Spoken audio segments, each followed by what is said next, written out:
Assalamualaikum warahmatullahi wabarakatuh. Perkenalkan, nama saya Marsadinda Hadiza dengan NIM 080118227012. Jadi di sini saya akan menjelaskan jawaban dari soal nomor 3, yaitu menghitung program menghitung faktorial. Nah, deskripsi programnya, pada program menghitung faktorial ini di sini kita membutuhkan variabel yaitu n, i, dan faktorial dengan tipe datanya integer atau bilangan bulat. Lalu di sini nanti kita akan membuat perintah untuk memasukkan bilangan n. Kemudian kita inisiasikan nilai awal faktorial itu sama dengan 1. Karena kan faktorial itu kan misalnya 2 faktorial berarti 2 faktorial berarti 2 kali 1. Nah, yang pertama itu pasti 1 dulu, nggak dikali dengan 0. Jadi, di sini kita inisiasikan faktorial itu dengan nilai 1. Kemudian kita menggunakan pernyataan kondisi if. Nah, di sini misalkan kondisi yang dibuat n itu yang diinputkan itu lebih dari sama dengan 0, itu maka masuk pada perulangan for. Nah, di sini kemudian di perulangan itu kita inisiasikan dulu itu dengan nilai 1 sebagai nilai awal perulangannya. Kemudian untuk pengecekan kondisi itu kita cek apakah itu kurang dari atau sama dengan n. Jika iya, berarti jika iya atau benar, kita mengeksekusi perintah di dalam for, yaitu faktorial itu didapat dari faktorial dikali i. Kemudian kita lanjut pada iterasi selanjutnya i, atau itu bertambah sebanyak 1 kali atau i plus plus. Nah, kondisi itu akan berulang terus sampai kondisi i itu lebih dari n atau benar salah, baru kita akan mencetak program faktorial n. Jika n tidak memenuhi syarat if atau berarti kita masuk ke else, itu berarti tidak terdefinisi. Maksudnya di sini misalkan kita input bilangan yang di bawah 0. Jadi itu tuh kan tidak ada faktorial yang benar negatif. Jadi kita tulis di kondisi else itu tidak terdefinisi.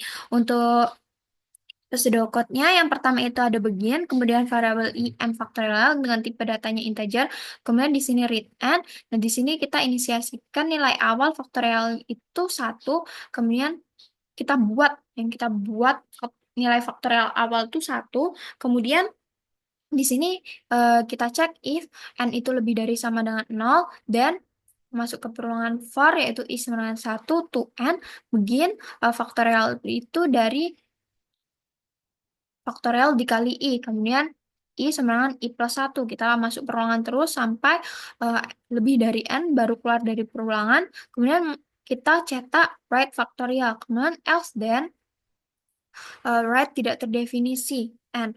Nah, untuk flowchartnya itu ini, yang pertama itu begin, kemudian di sini kita input bilangan n, di sini kita kasih nilai awal faktorial itu sama dengan 1, di sini kemudian kita cek apakah n itu lebih dari 0, jika iya berarti kita masuk ke perulangan for, yaitu itu sama dengan n, itu sama dengan 1 sampai n.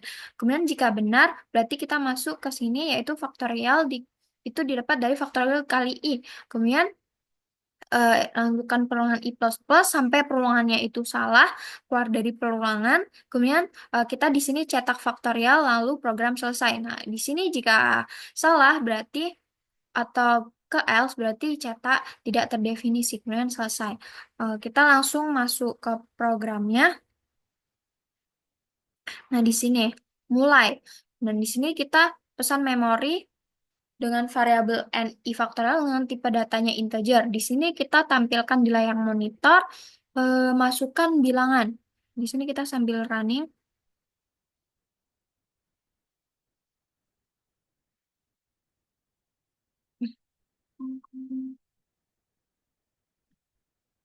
Masukkan bilangan. Nah, misalkan di sini kita masukkan apa ya, 4 kayak. Misalkan kita masukkan oh, bentar. Kita ulang. Di sini misalkan kita masukkan 4. Kemudian kita misalkan faktorial tadi kan nilainya 1. Berarti di sini kita cek kan apakah 4 itu lebih dari sama dengan 0? Iya. 4 itu lebih dari sama dengan 0. Berarti kita masuk ke perulangan for. Kemudian di sini kita inisiasikan I-nya itu sama dengan 1. Berarti kan kita cek apakah 1 itu kurang dari 4. Iya, 1 itu kurang dari 4. Jadi kita lakukan ini. Akan yaitu faktorial dikali faktorial itu faktorial dikali I. Nah, faktorial tadi kan 1. 1 dikali I-nya 1. Jadi 1 dikali 1 itu berarti sama dengan 1. Untuk perulangan pertama. Kemudian naik I plus plus ditambah jadinya selanjutnya itu kan eh, I-nya jadi 2. Kemudian kita cek apakah 2 itu kurang dari sama dengan 4. Ya, benar. Kemudian kita lakukan di sini. Nah, faktorial tadi kan nilainya 1. Jadi 1 dikali 2. Nah, I tadi kan 2. Jadi 1 kali 2. Dapat berarti 1 kali 2 yaitu 2. Kemudian naik lagi, I plus plus lagi, I-nya jadi 3. Dicek apakah 3 kurang dari sama dengan 4. Benar. Nah, di sini kita kali. Di sana kan 2 tadi. 2 dikali I-nya 3. 2 dikali 3 jadinya 6. Nah, kemudian kita I plus plus lagi, I-nya naik, jadinya I-nya 4. Nah, kita cek apakah 4 itu kurang dari sama dengan 4? Ya, benar. Berarti di sini kita kali 3 dikali 4.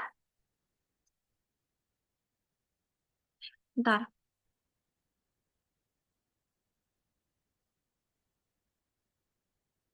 Yang tadi kan faktorialnya tadi kan 6. Faktorialnya tadi kan 6. Berarti ini kita masuk ke perulangan yang keempat. Jadi kita cek kan 4 apakah kurang dari 4? Iya. Kemudian berarti di sini faktorial itu berarti 4, salah, maaf. 6 dikali 4, 24. Kemudian kita lakukan perulangan lagi, I sama dengan 5. Apakah 5 itu kurang dari sama dengan 4? Salah. Berarti kita langsung keluar dari perulangan, kemudian kita cetak faktorial dari N itu, faktorial dari 4 adalah, berarti tadi didapat adalah 25. Sini, enter. Salah, maaf, 24. Salah ngomong. Nah, kemudian kita langsung ke akhir program, kemudian program selesai. Sekian penjelasan dari saya akhiri. Wassalamualaikum warahmatullahi wabarakatuh.